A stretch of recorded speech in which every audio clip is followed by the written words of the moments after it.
E aí, pessoal, bem-vindos a mais uma análise da nossa série. Vamos dar um mergulho profundo no universo dos fundos de investimento.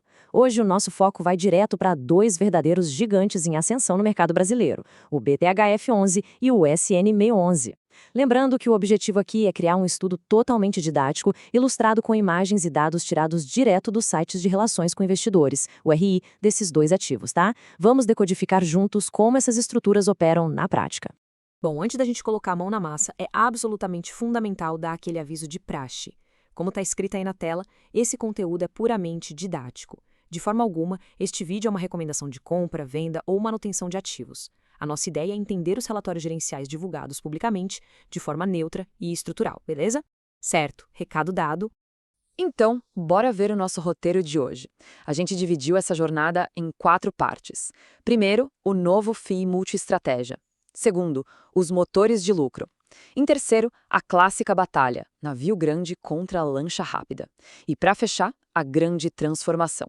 Começando pelo começo, parte 1, o novo FII multi-estratégia, indo muito além daquele imobiliário tradicional que a gente conhece. Sabe aquela ideia antiga de comprar um prédio e ficar só esperando o aluguel pingar na conta todo mês? Pois é, o mercado evoluiu demais. Hoje a gente fala de hedge fund imobiliário. E o que é isso, afinal? Imagina uma carteira que simplesmente não para quieta. Ao invés de um cofre estático cheio de tijolos, é um portfólio super dinâmico. A gestão fica o tempo todo movendo dinheiro entre fundos de tijolo, crédito, ações, tudo para tentar ganhar dinheiro em várias frentes ao mesmo tempo. É tipo um xadrez financeiro super ativo para capturar as melhores oportunidades do momento. E olha que sacada genial! Existe uma carta na manga que tanto o BTHF11 quanto o SNME11 usam, que é a tese do duplo desconto. Pensa assim, você vai lá e compra cotas de um fundo que já está barato na bolsa. Só que dentro da carteira desse fundo, os gestores também compraram outros ativos que estão, adivinha? Descontados também. É um desconto em cima de desconto.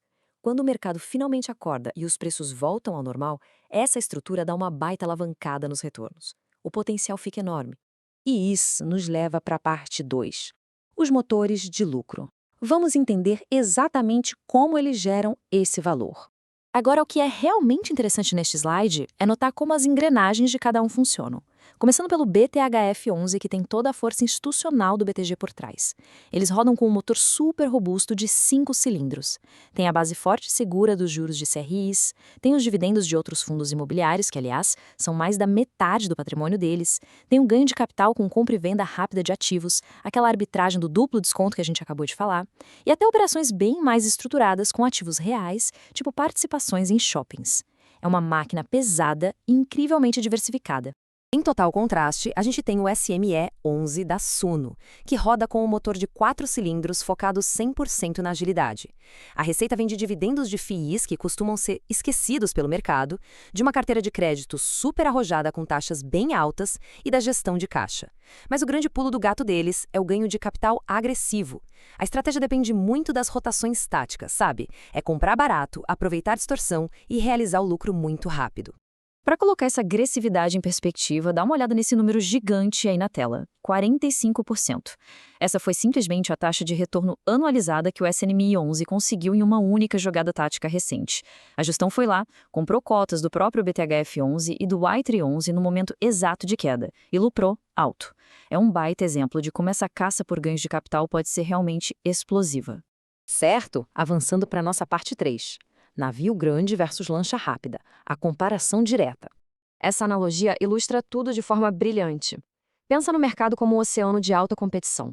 O BTHF11 é aquele navio grande, um verdadeiro transatlântico com mais de R$ 1 bilhão a bordo. Ele tem um peso imenso, navega pelas tempestades sem balançar muito e gera um retorno estável, o chamado alfa estrutural. Ele não dá cavalo de pau no mar, mas é mega seguro. O SN611, do outro lado, é uma lancha rápida. Com os 70 milhões, ele é leve, envenenado, super ágil, consegue entrar em frestas estreitas do mercado para caçar um retorno tático explosivo. Mas, por outro lado, sofre bem mais com o impacto das ondas grandes. Olhando para os números frios que a gente puxou dos relatórios, esse contraste salta aos olhos. Além da diferença colossal de patrimônio, repara no preço sobre valor patrimonial, o P sobre VP. O mercado já está cobrando o preço cheio na lancha rápida. O SNM11 já opera lá em 1. Mas o navio grande, o BTHF11, ainda está com desconto na casa de 0,92.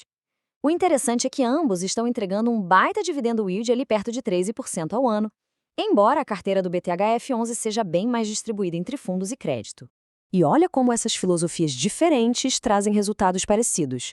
Mesmo operando em polos tão opostos, peso institucional de um lado e agilidade do outro, ambos os fundos geraram retornos fantásticos na casa dos 37% nesses últimos 12 meses.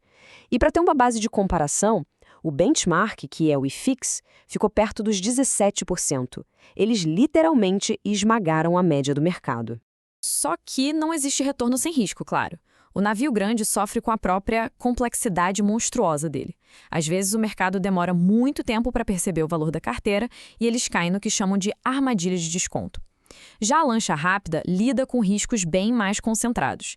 Eles tiveram dor de cabeça recente com aquele litígio do CRI Vanguarda, por exemplo.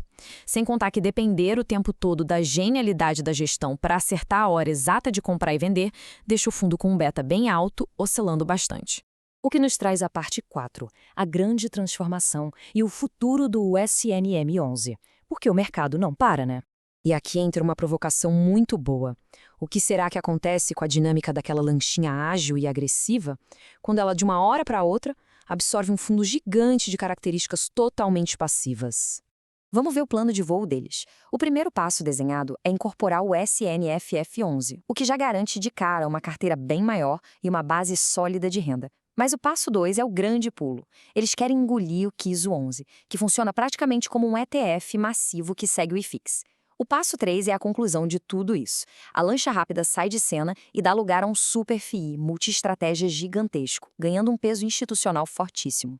Então, o ponto crucial da nossa conversa é entender a balança dessa troca. Antes de tudo isso, Staunia M11 era puramente explosivo e tático. Depois dessas fusões, a agilidade cai. É inevitável, mas o fundo ganha um índice de Sharpe de dar inveja e um alfa estrutural robusto. Trocando em miúdos, eles estão sacrificando aquele desempenho explosivo de curto prazo para virar, bem, quase a mesma coisa que o BTHF11 já é hoje. E isso encerra o nosso estudo de hoje, deixando no ar um dilema sensacional. Será que, no fim das contas, a busca desenfreada por ficar gigante acaba destruindo exatamente aquele tempero, aquele alfa, que fez o fundo chamar a nossa atenção lá no começo?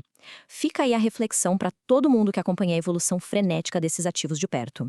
Pessoal, muito obrigada pela companhia e a gente se vê na próxima análise.